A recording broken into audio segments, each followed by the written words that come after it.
சிங்கம்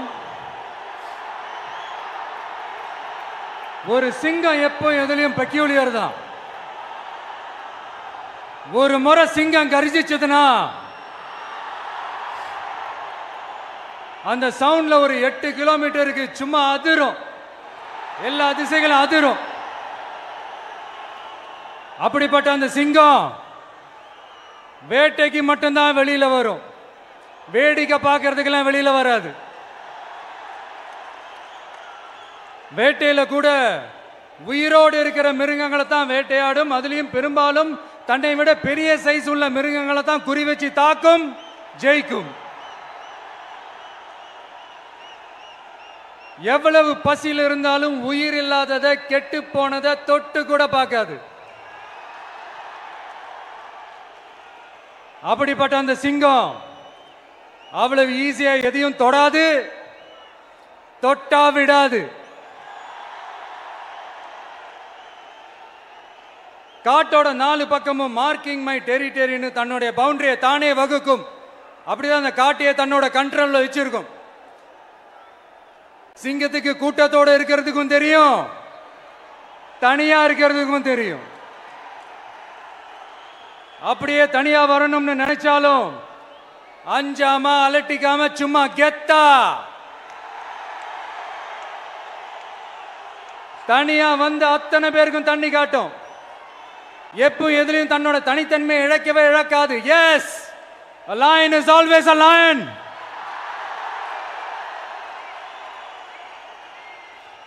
There are so many jackals and other animals in the forest, but there will be only one lion. And even if it is single, it will be the king of jungle. It is not only a description but also a clear declaration.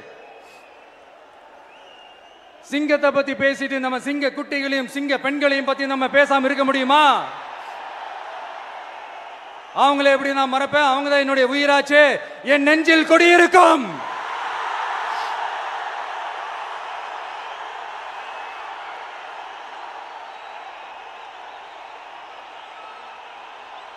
என்னுடைய தோழர்களுக்கும் தோழிகளுக்கும்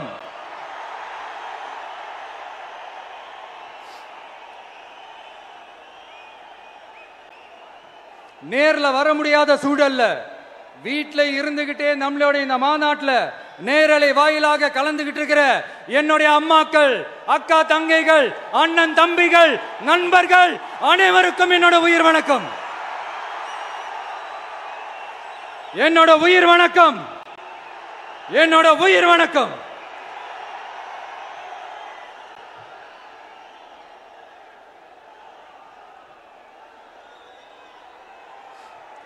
வீரம் விளையும் மாமதுரை மண்ணை வணங்குகிறேன். இந்த மதுரைனாலே உடனே ஞாபகத்துக்கு வரது சீறி பாஞ்சி துள்ளி குதிக்கிற யாருக்கும் அடங்காத காளைகள் விளையாடுற அலங்காநல்லூர் ஜல்லிக்கட்டு தான். நம்ம வைகை ஆறு தான். அழகர் ஆத்துல இறங்குற வைபவம், மதுரை மீனாட்சி அம்மன். இந்த மண்ணோட உண்மையான குணம் உணர்வு பூர்வமான மண் இது. அது மட்டும் இல்ல, இந்த மண்ணில் வாழ்ற மக்களும் அப்படித்தான் உணர்வு பூர்வமான ஆளுங்க.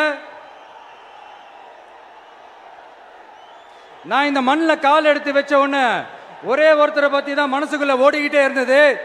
அவர் யாருன்னு உங்களுக்கும் தெரிஞ்சிருக்கும்.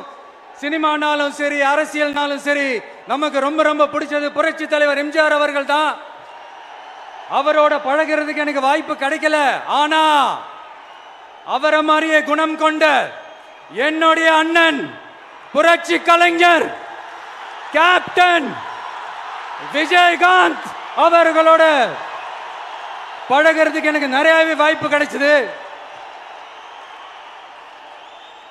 அவரும் இந்த மதுரை மண்ணை சேர்ந்தவர் தானே, அவரை மறக்க முடியுமா? தமிழ்நாட்டு மக்கள் உணர்வுபூர்வமா உண்மையா நம்ம பக்கத்திலே நிக்கிறவங்க, அதுக்கு ஒரு மிகப்பெரிய அடையாளம் தான் இந்த மதுரை மண். நம்ம தமிழக வெற்றி கழகம் கையில் எடுத்திருக்கிற அரசியலும் அப்படித்தான். உண்மையான அரசியல், உணர்வு பூர்வமான அரசியல், நல்ல அரசியல், நல்லவங்களுக்கான அரசியல், நாட்டு மக்களுக்கான அரசியல், நல்லது மட்டுமே செய்கிற அரசியல்.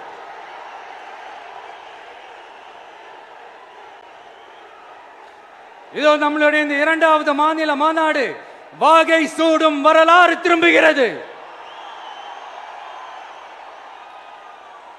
அப்படி இந்த மாநாட்டுக்கு பேர் வச்சிருக்கிறோம். 1967லயும் 1977லயும் நம்ம தமிழக அரசியல் ஒரு மிகப்பெரிய ஆட்சி அதிகார மாற்றங்கள் ஒண்ணு நடந்துச்சு இல்லையா? அதே மாதிரிதான் அடுத்த வருஷம் 2026ல அப்படி ஒரு வரலாறு திரும்ப போகுதுன்னு உறுதியா சொல்றதுக்கான மாநாடு தான் நம்மளோட இந்த இரண்டாவது மாநில மாநாடு. விக்கிரவாண்டி வீசாலையில் நம்மளுடைய ஃபர்ஸ்ட் மாநாடு நடத்தணும், வெற்றி கொள்கை திருவிழா. அதுக்கப்புறமே நீங்க பார்த்திருப்பீங்க தமிழக அரசியல் அந்த தட்ப வெப்பத்தையே மாத்தினுச்சு. நமக்கு எதிராக எத்தனை குரல்கள். ஆனா உங்களுக்கு தான் நம்மளை பத்தி நல்லா தெரியுமே, எந்த குரலையும் காதலையே போட்டுக்காம மக்களோட குரலை மட்டுமே கேட்டுக்கிட்டு நமக்கு எதிராக வர அத்தனை கூக்குரல்களையும் சின்னதா ஒரு சிரிப்போடவே கடந்து வந்திருக்கிறோம். அது இல்லாம நம்ம மாநாட்டில் ஒலிக்கிற இந்த குரல் இந்த ஒற்றை தமிழ் மகனோட குரல் மட்டுமல்ல, ஒட்டுமொத்த தமிழ்நாட்டு மக்களுடைய குரல். தமிழ்நாட்டில் இருக்கிற ஒவ்வொரு வீட்டில இருந்தும் ஒலிக்கிற குரல், ஒட்டுமொத்த உலகெங்கும் வாழும் ஒவ்வொரு தமிழ் வீட்டிலிருந்தும் எழும் குரல். இந்த சினிமா என்கிற மாபெரும் கலை ஆயுதத்தின் வாயிலாக சாதி, மதம், இனம், பாலினம், மொழி கடந்து இந்த நாட்டின் மூளை முடுக்கெங்கும் ரசிகர்களாக இருந்து தோழர்களாக நம்மோடு பயணிக்க துவங்கியுள்ள அனைவரோடும் இணைந்த ஒவ்வொரு மனிதருக்காகவும் ஒலிக்கிற உரிமை குரல். மாநில உரிமைக்காக, பெண் உரிமைக்காக, சமூக நீதிக்காக, சமநீதிக்காக, மதச்சார்பின்மைக்காக உண்மையா ஒலிக்கிற குரல். அதனால் இந்த குரலுக்கு எதிராக இன்னும் இன்னும் எத்தனை எத்தனை குரல்கள் வந்தாலும் ஓங்கி ஒலிக்குமே தவிர ஒரு நாளும் ஓயவே ஓயாது. Yes, it is an unstoppable voice, an unstoppable force.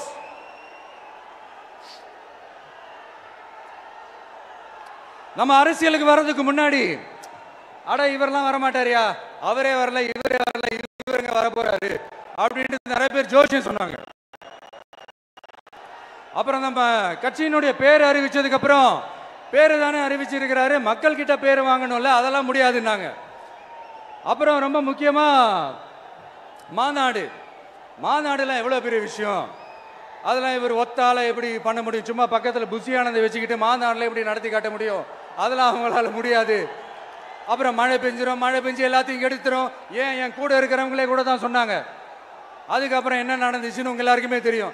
இப்ப புதுசா ஒண்ணு சொல்ல ஆரம்பிச்சிருக்கிறாங்க. அது என்னடானா, ஆட்சியை பிடிக்கிறதெல்லாம் அவ்வளவு ஈஸி இல்லை இல்லையா. இப்ப அதெல்லாம் விட்டாங்க, இப்ப இங்க வந்துட்டாங்க. இவர் நேரா ஷூட்டிங்ல இருந்து வருவாராம், வந்து ஆட்சியை பிடிப்பாராம். அது எப்படி இவராலே முடியும், அவராலே முடியல, இவராலே முடியல, அவருக்கு அத்தனை வருஷம் ஆச்சு, இவராலே எப்படி முடியும்ட்டு ஒரு பக்கம். இன்னொரு பக்கம் கூட்டம்லாம் ஓகே தான், அது எப்படி ஓட்டா மாறும் அப்படின்றது இன்னொரு பக்கம். இப்படி கதை, திரைக்கதை, வசனம், இயக்கம், பாடல்கள்,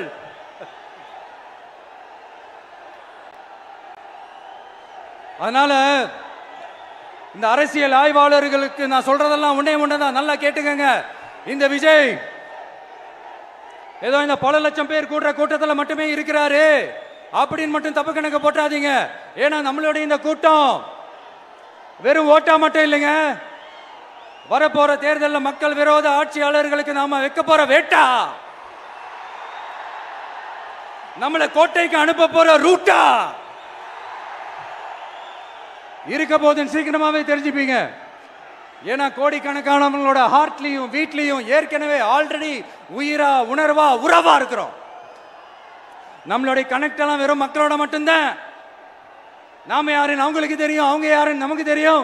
நாமளும் நம்ம மக்களும் எப்படி இருக்கிறோம்னு எதிரிங்களுக்கு நல்லாவே தெரியும். இருந்தாலும் இந்த விஜய் எதுக்குப்பா வந்திருக்கிறாரு, இவர் என்ன புதுசா என்ன திட்டம்லாம் சொல்லிட்டாரு அப்படின்னு வேற நிறைய கேள்விகள். இந்த சொல்றேன் தெரிஞ்சுக்கங்க.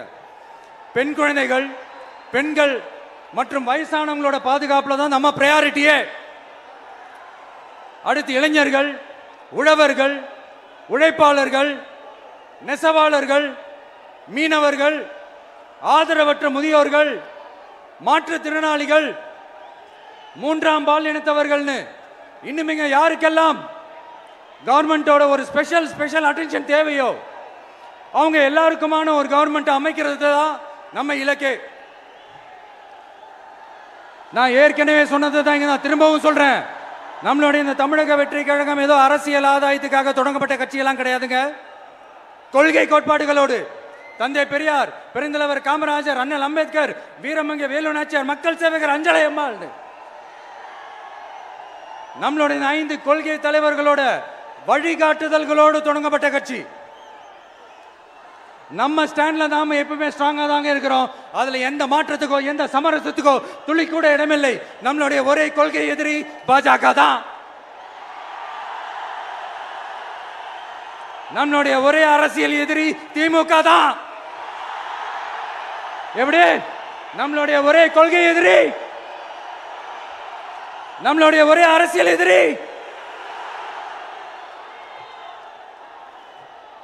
ஏதோ அண்டர் கிரவுண்ட் ஆதாயத்துக்காக டீல் போட்டுக்கிட்டு டீல் பேசிக்கிட்டு இந்த அலையன்ஸ் வச்சுக்கிட்டு இந்த ஊரை ஏமாத்துற கட்சி எல்லாம் நம்ம டிவிக்கே கிடையாதுங்க. யாருக்காகவும் எதுக்காகவும் எந்த பயமும் கிடையாது.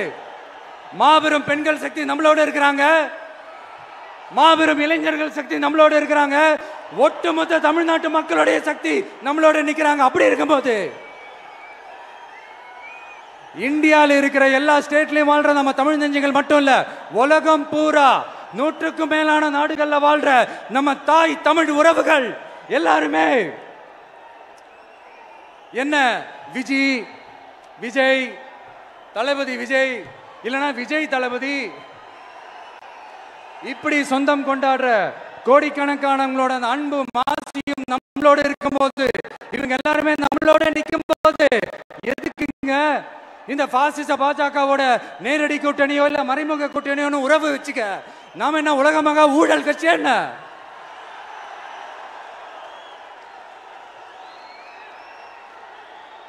நம்மளை பத்தி சின்னதா ஒரு உண்மை ஒண்ணு சொல்லலாமா? என்னடா இவர் வாயால இப்படி சொல்றாருன்ட்டு யாரும் தவறா நினைச்சுக்க வேணாம். ஏன்னா இது ஒரு விதத்துல ஒரு ஃபேக்டும் கூட. அதனாலதான் நான் சொல்லணும்னு ஆசைப்படுறேன். நம்ம யார் தெரியும்ல? நாம எல்லாருமே சொல்றேன். நாம யார் தெரியும்ல? இந்தியாவின் மாபெரும் மக்கள் சக்தி கொண்ட ஒரு மகத்தான வெகுஜன மக்கள் படை.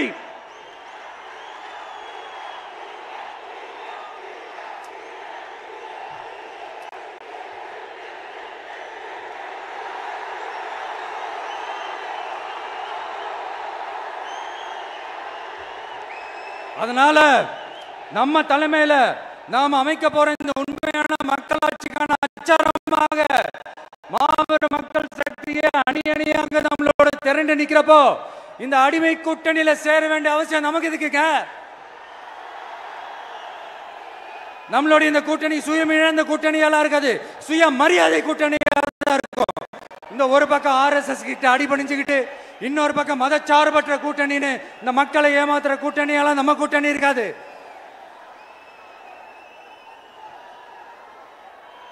நான் இப்பவும் சொல்றேன், நம்மளை நம்பி வர்றவங்களுக்கு ஆட்சியிலும் அதிகாரத்திலும் உறுதியாக பங்களிப்பு செய்யப்படும்.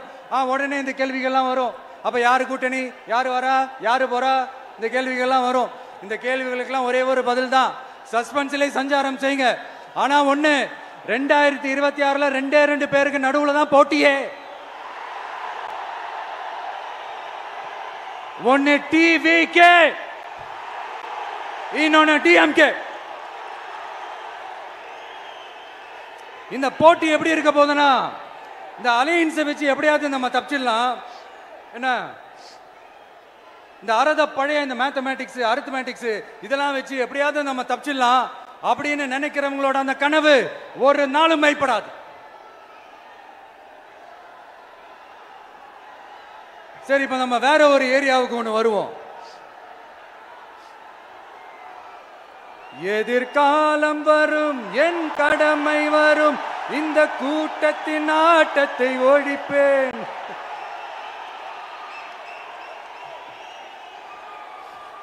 மக்கள் அரசியல் என்ற அந்த சவுக்க கையில் எடுக்கலாமா? யாருக்கு எதிரான தானே கேட்குறீங்க? வேற யாரு? மறைமுக உறவுக்காரர்களான பாசிச பாஜகவும் பாய்சன் திமுகவும் தான். மாண்புமிகு பிரதமர் நரேந்திர மோடிஜி அவர்களே 3வது முறையா ஒன்றியத்தோட ஆட்சி அதிகாரத்தை நீங்க தானே கையில் வச்சிருக்கிறீங்க. இல்ல நாங்க தெரியாம தான் கேட்கிறோம். நீங்க ஆட்சிக்கு வந்தது ஒட்டுமொத்த மக்களுக்கும் நல்லது செய்யவா, இல்ல நம்மளுடைய இந்த இஸ்லாமிய நண்பர்களுக்கும் இஸ்லாமிய தோழர்களுக்கும் எதிராக சதி செய்யவா? மக்களுக்கு உங்ககிட்ட கேட்கறதுக்குன்னு ஏராளமான கேள்விகள் இருக்குது. அதனால அவங்க சார்பா அவங்கள ஒருத்தனா அவங்களோட ஒரு உண்மையான ஒரு பிரதிநிதியா உங்ககிட்ட சில கேள்விகள் கேட்கணும். மிஸ்டர் பிரைம் மினிஸ்டர் அவர்களே, நம்ம தமிழ்நாட்டு மீனவர்கள் கிட்டத்தட்ட ஒரு 800 பேருக்கு மேல இலங்கை கடற்படையால தாக்கி அழிக்கப்பட்டிருக்கிறாங்க. அதை கண்டிக்கிறதுக்காக உங்களை பெருசா எதுவும் செய்ய சொல்லல, சின்னதா ஒண்ணே ஒண்ணு மட்டும் செஞ்சு கொடுங்க. இனிமேலாச்சும் எங்களுடைய மீனவர்கள் பாதுகாப்பா இருக்கிறதுக்காக இந்த கச்சத்தீவை இலங்கை கிட்ட இருந்து மீட்டு கொடுத்துருங்க, அது போதும். உங்களுடைய இந்த முரட்டு பிடிவாதத்தால நீங்க நடத்துற இந்த நீட்டு தேர்வு, அதனால இங்க என்னென்ன நடக்குதுன்னு சொல்றதுக்கே மனசு வலிக்குது. அதனால அந்த நீட்டு தேர்வு தேவையில்லைன்னு அறிவிச்சிருங்க, அது போதும்.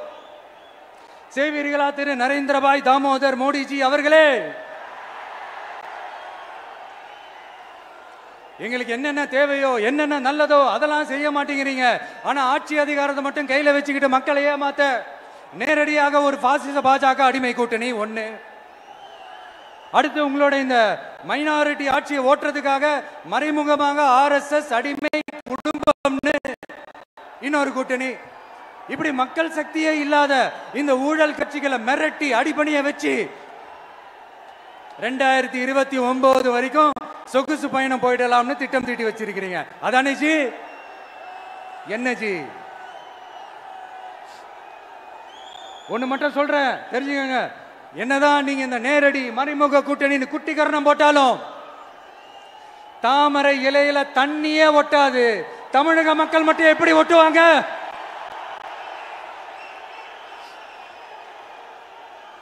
இங்க ஒரு MP சீட்டு கூட தரலன்றதுக்காக தமிழ்நாட்டுக்கும் தமிழ்நாட்டு மக்களுக்கும் எதுவுமே செய்யாம ஓரவஞ்சனை செய்யுது இந்த ஒன்றிய பாஜக அரசு. சங்கம் வச்சு தமிழ் வளர்த்த மண் இந்த மதுரை மண். அதனால இங்க அந்த கீழடியில கிடைச்ச ஆதாரங்களை எல்லாம் மறைச்சிட்டு எங்க நாகரிகத்தையும் எங்க வரலாறையும் அழிக்கிறதுக்காக உள்ளடி வேலை செய்யலாம்னு நினைக்கிறீங்க. தமிழ்நாட்டை தொட்ட என்ன நடக்கும் நீங்க பல உதாரணங்கள் இருக்குது. அதனால இதையெல்லாம் மறைச்சிட்டு எங்க மக்களை ஏமாத்திடலாம்னு மட்டும் நினைக்காதீங்க. மத நல்லிணக்கத்திற்கு பெயர் பெற்ற இந்த மதுரை மண்ணிலிருந்து சொல்றேன், உங்க எண்ணமெல்லாம் ஒரு நாளும் ஈடேறாது.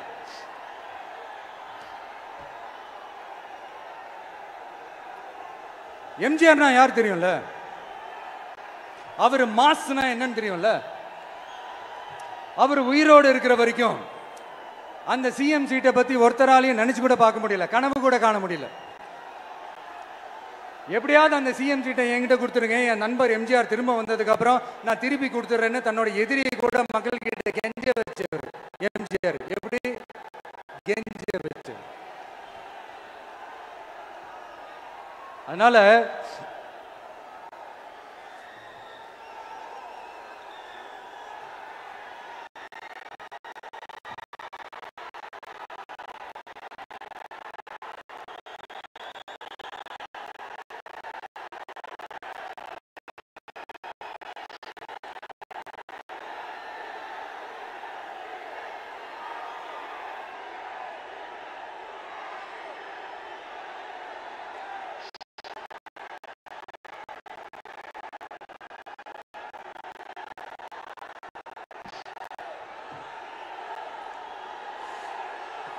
ஆனா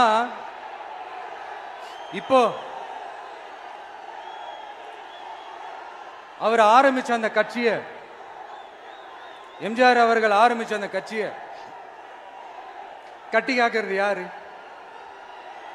இன்னைக்கு அந்த கட்சி எப்படி இருக்குது? அதை நான் சொல்லிதான் உங்களுக்கு தெரியணுமா? அப்பாவி தொண்டர்கள் அதை வெளியில சொல்ல முடியாம வேதனையில தவிக்கிறாங்க. 2026 சட்டமன்ற தேர்தலில் யாருக்கு ஓட்டு போடணும், எப்படிப்பட்ட ஆட்சி இங்க அமையணும்னு அந்த அப்பழுக்கற்ற அந்த தொண்டர்களுக்கும் ரொம்ப நல்லாவே தெரியும். அதனால என்ன வேஷம் போட்டுக்கிட்டு பாஜக இங்க தமிழ்நாட்டுக்குள்ள வந்தாலும் அவங்க வித்தை எல்லாம் இங்க வேலைக்கே ஆகாது. இப்படி பொருந்தா கூட்டணியா பொருந்தா கூட்டணியா இந்த பாஜக கூட்டணி இருக்கிறதுனால இப்ப ஆட்சியில இருக்கிற இந்த வெற்றி விளம்பர மாடல் திமுக என்ன செய்யுதுன்னு தெரியும்ல?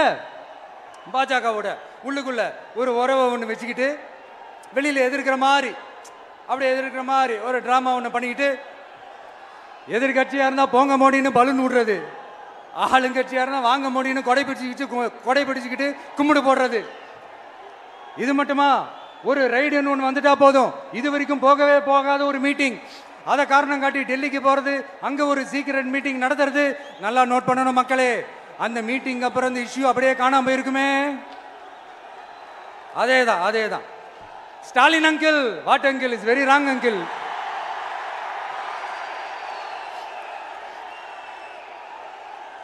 இப்படி தமிழ்நாட்டில் இப்ப நடக்கிற இந்த ஆட்சியினுடைய லட்சணத்தை பார்த்துக்கிட்டு நாம எப்படி சும்மா இருக்க முடியும்? ஒரு தவறு செய்தால், அதை தெரிந்து செய்தால், அவர் கபட நாடக மு.க. ஸ்டாலின் அங்கிளாகவே இருந்தாலும், அங்கிள் உங்களுக்கு மனசாட்சின்னு ஒன்று இருந்துச்சுன்னா நாங்க கேட்கிற கேள்விகளுக்கு மட்டும் கொஞ்சம் பதில் சொல்லுங்க அங்கிள். நீங்க நடத்துற இந்த ஆட்சியில நேர்மை இருக்கா? நியாயம் இருக்கா? ஊழல் இல்லாம இருக்கா? சட்டம் ஒழுங்கு சரியா இருக்கா? பெண்களுக்கு பாதுகாப்பு இருக்கா? பொதுமக்களுக்கு பாதுகாப்பு இருக்கா? இயற்கை வளங்களுக்கு பாதுகாப்பு இருக்கா? சொல்லுங்க மை டியர் அங்கிள், சொல்லுங்க.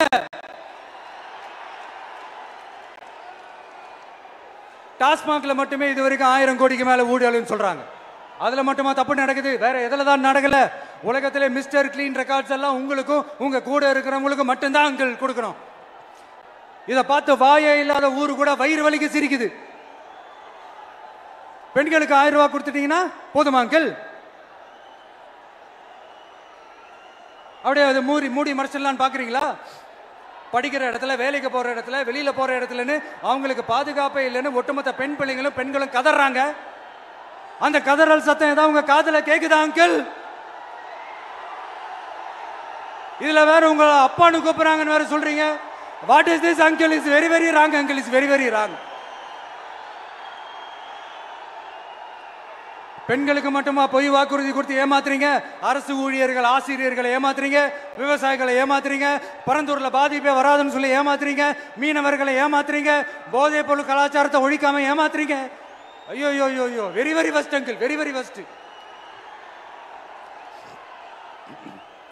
எப்படி கேட்டாலும் இவங்க கிட்ட இருந்து எந்த பதிலும் வரப்போறதில்லை. ஏன்னா இருந்தா தானே. இப்ப ஆட்சியில இருக்கிற நம்மளுடைய அங்கிள் பதில் சொல்றது இருக்கட்டும். மக்களை நீங்க சொல்லுங்க, நீங்க உண்மையை சொல்லுங்க. செய்வோம் செய்வோம் செய்வோம் செய்வோம்னு சொன்னாங்களே, சொன்னதெல்லாம் செஞ்சாங்களா? உங்களை தான் கேட்கிறேன், சொன்னதெல்லாம் செஞ்சாங்களா? சத்தமா சத்தமா மை டியர் அங்கிள், கேக்குதா? மக்களோட சத்தம் கேக்குதா? இது வெறும் சாதாரணமான முழக்கம் தான். கூடிய சீக்கிரம் மக்களை போய் சந்திக்க போறேன், அவங்களோட மனசு விட்டு பேச போறேன். அதுக்கப்புறம் இந்த சாதாரணமான முழக்கம் இடி முழக்கமா மாறும். அத்தோட நிக்காது. அந்த இடி முழக்கம் தமிழ்நாட்டோட போர் முழக்கமா மாறும்.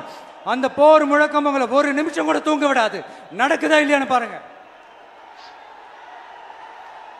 என்னடா இவன் இவ்வளவு ஸ்ட்ராங்கா சொல்றானேன்னு பாக்குறீங்களா? எல்லாரும் கட்சி ஆரம்பிச்சதுக்கு அப்புறம் தான் ஒவ்வொரு வீட்டுக்குள்ளேயும் போறதுக்கு ட்ரை பண்ணுவாங்க. ஆனா நாங்க அப்படி இல்லை. ஒவ்வொரு வீட்டுக்குள்ளேயும் போனதுக்கு அப்புறம் தான் கட்சியாவே ஆரம்பிச்சிருக்கிறோம்.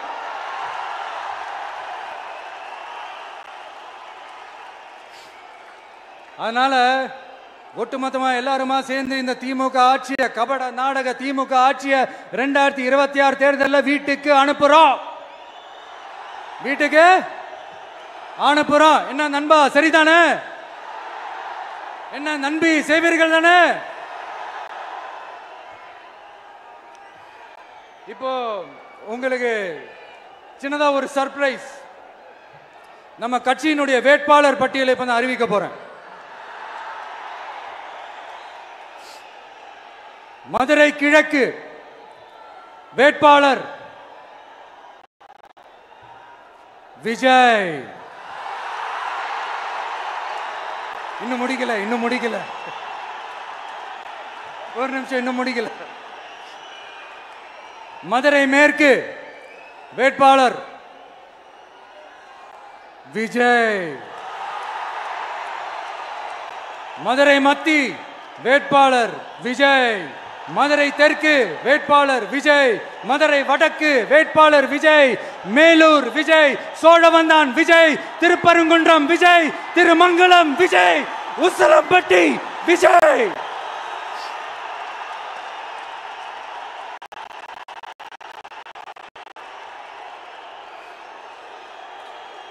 என்னடா எல்லா தொகுதியிலையும் ஒரே வேட்பாளர்னு பாக்குறீங்களா? 234 தொகுதியிலையும் இந்த விஜய் தான். அதாவது உங்க விஜய் தான் உங்க சின்னம். இன்னும் சிம்பிளா சொல்லணும்னா உங்க வீட்டில் இருக்கிற ஒருத்தர் தான் வேட்பாளரா நிக்க போறாங்க. அந்த வேட்பாளரும் நானும் வேறு வேறு இல்லை. நீங்க அவருக்கு ஓட்டு போட்டீங்கன்னா எனக்கு ஓட்டு போட்ட மாதிரி. இந்த முகத்துக்காக நீங்க ஓட்டு போட்டீங்கன்னா உங்க வீட்டில் இருக்கிற உங்களுடைய வேட்பாளர் ஜெயிச்ச மாதிரி. என்னடா இவர் ஏதோ ஓவரா சொல்றாருன்னு நினைக்க வேணாம். பிராக்டிக்கலா அப்படிதான் இருக்கும், அப்படிதான் இருக்கணும். நீங்களும் அப்படிதான் நினைப்பீங்கன்னு நான் நம்புறேன். ஏன்னா இது நம்மளை விட நம்ம எதிரிங்களுக்கு இன்னும் நல்லாவே தெரியும். அதனால எல்லாம் இந்த அதிகார பலம் எல்லாத்தையும் தூக்கிட்டு வந்துருவாங்க. வரட்டும், பார்த்துக்கலாம். TVK will take it, TVK will meet it, TVK will compete with it, and TVK will conquer it. TVK will conquer it.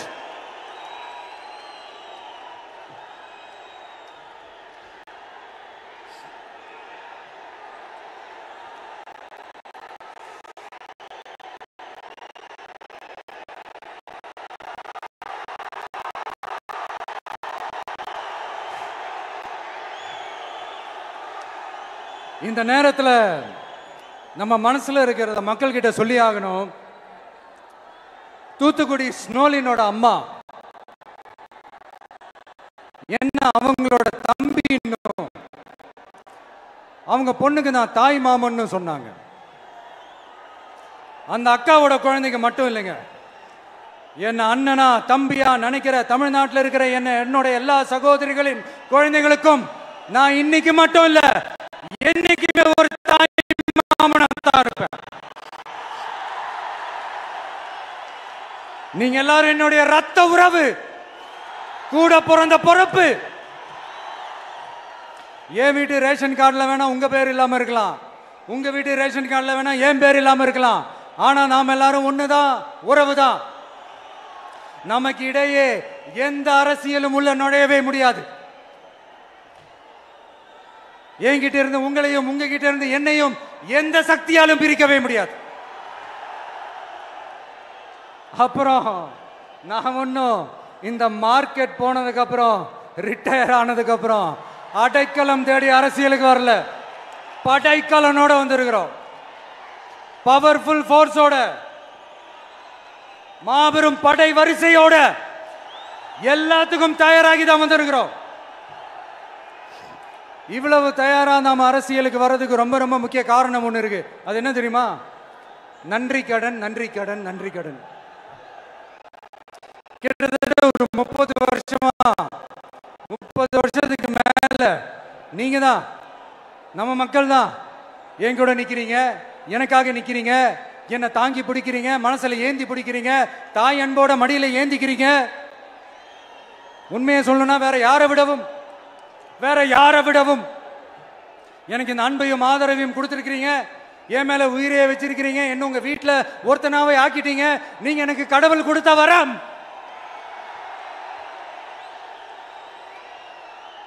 உலகம் பூரா நமக்காக நம்ம கூட நிக்கிற நம்ம மக்களை நான் எப்படி மறப்பேன்? நான் என் லைஃப்ல ரொம்ப உயிரா நினைக்கிறது பெண்களை, குழந்தைங்களை, இளைஞர்களை, உழைக்கிற மக்களை தான். இவங்க தான் நம்மளோட வகைரா. இதை பார்த்துதான் நம்மளோட எதிரிகளுக்கு பத்தி எரியுது. அதுக்காக நாம் என்ன செய்ய முடியும்? அதனால நம்ம உறவுகளை, சொந்தத்தை, வகைராவை யாருக்காகவும் எதுக்காகவும் விட்டு கொடுக்க முடியாது இல்லையா? Here at this moment among this August gathering, I want to open my heart and say I enjoy people, I respect people, I worship people.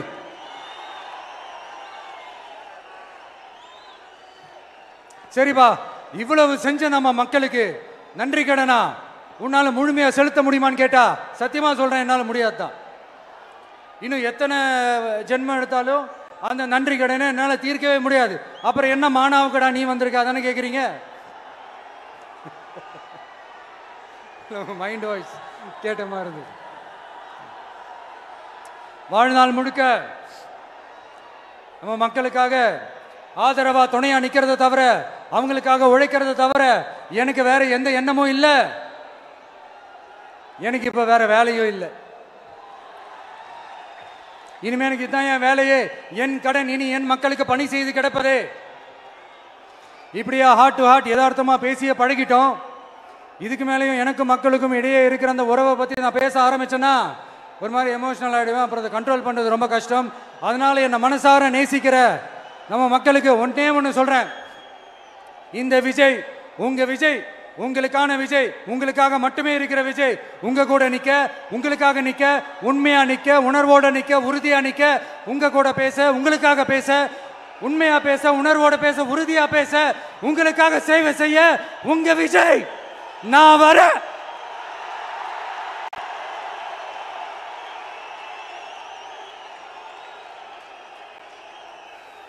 சொல்லல முக்கியம், செயல் செயல் செயல் தான் முக்கியம். செய்கை தான் சும்மா சிறப்பா இருக்கணும். நான் ஆட்சிக்கு வந்தேன்னா சும்மா அது செய்வேன், இது செய்வேன், நல்லது செய்வேன், உருட்டுவேன், புரட்டுவேன், அதெல்லாம் கிடையாது. செய்யறதுக்கு, நல்லது செய்யறதுக்கு, நல்லது செய்யறதுக்கு மட்டும்தான் இந்த விஜய். அப்புறம் ஒரு அரசியல் தலைவன் அவன் சினிமாக்காரனா, நல்லவனா, கெட்டவனா, இதெல்லாம் தாண்டி அவன் உண்மையானவனா, அதுதான் ரொம்ப ரொம்ப முக்கியம். இது சம்பந்தமா ஒரு குட்டி கதை ஒன்று சொல்றேன். ஒரு நாட்டில் ஒரு ராஜா தனக்கு பக்கபலமா இருக்கிறதுக்காக, கூட துணையா இருக்கிறதுக்காக ஒரு தளபதியை தேடுறாரு. சரியான தகுதிகளோட ஒரு 10 பேர் செலக்ட் ஆகுறாங்க. ஆனால் அதில் ஒருத்தர் மட்டும் தான் செலக்ட் பண்ணணும். அதனால அந்த ராஜா என்ன பண்றாருன்னா ஒரு டெஸ்ட் வைக்கிறாரு. அந்த 10 பேர் கையிலையும் விதை நெல்லை கொடுத்து இதை நல்லா வளர்த்து கொண்டு வாங்க, ஒரு 3 மாசம் கழிச்சு வாங்கன்னு சொல்லி அனுப்பி வச்சிடுறாரு. 3 மாசம் கழிச்சு வரும்போது அதில் ஒருத்தர் ஆள் உயரத்துக்கு வளர்த்துருந்தாரு, ஒருத்தர் தோல் உயரத்துக்கு வளர்த்துருந்தாரு. அதில் ஒரு 9 பேரும் நல்லா வளர்த்து கொண்டு வந்திருந்தாங்க. ஒருத்தர் மட்டும் வெறும் தொட்டியோடவே வந்தார். என்னன்னு கேட்டதுக்கு, நானும் தண்ணி ஊற்றி ஊற்றி பார்க்குறேன், உரம் வச்சு வச்சு பார்க்குறேன், வளரவே மாட்டேங்குது ராஜா, என்ன பண்ணுறதுன்னு தெரியலன்னு சொன்னதுக்கு ராஜா அவரை கட்டி அணைச்சிக்கிட்டு, இனிமே நீதான் என்னுடைய தளபதி, எல்லா அதிகாரமும் உனக்கு தான் சொன்னார். ஏன்னா அந்த 10 பேர் கையிலையும் ராஜா கொடுத்தது அவித்த விதை நெல், அது முளைக்கவே முளைக்காது. அந்த 9 திருட்டு பயலும் என்ன பண்ணியிருக்காங்கன்னா வேற விதை நெல்லை வாங்கி அதை வளர்த்துட்டு ராஜாவையும் மக்களையும் ஏமாத்திருக்கிறாங்க. ஆனா இவர் மட்டும் உண்மையை போட்டு உடைச்சிட்டார். அதனால ஒரு நாட்டுக்கு திறமை எந்த அளவுக்கு முக்கியமோ அந்த அளவுக்கு உண்மையும் நேர்மையும் முக்கியம். இப்போ நீங்க எல்லாரும் தான் அந்த ராஜா. நீங்க தேர்ந்தெடுக்க போற அந்த தளபதி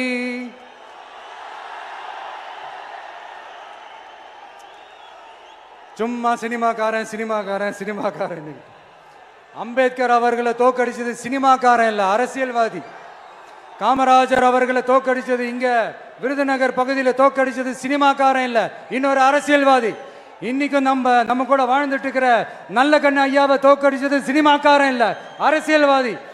இப்படிப்பட்ட நல்ல நல்ல தலைவர்களை எதிர்த்து நின்று தோக்கடிக்கணும்னு அந்த எண்ணத்தை உருவாக்குனது சினிமாக்காரன் இல்ல, அரசியல்வாதி. அதனால எல்லா அரசியல்வாதியும் அறிவாளியும் கிடையாது, எல்லா சினிமாக்காரனும் முட்டாளும் கிடையாது. கான்பிடண்டா இருங்க, நல்லதே நடக்கும், வெற்றி நிச்சயம். மீண்டும் சந்திக்கும் வரை நன்றி, வணக்கம்.